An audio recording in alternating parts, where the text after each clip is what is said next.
कुछ हमारा बहनों लोग के प्यार मिला था तो वो लोग के खातिर दूगो छोटा सा लाइन जौन वो लोग के साथे रोज होला कि घरवा से निकलते ही हमारा पिछवा रोज लाग जाता कि घरवा से निकलते ही हमारा पिछवा रोज लाग जाता रोज अपन नंबरवा हमके धरावेला। आए सखी हम कैसे बताएं कि वो हमरा के परेशान करा के धर देले बा घरवा से हमरा के निकलवाई का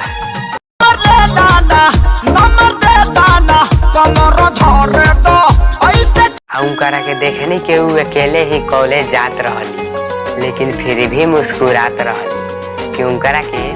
देखने के वो कॉलेज जात रहली लेकिन फिर भी मुस्कुरात रहली लागत कि उनकरा प्यार होता है।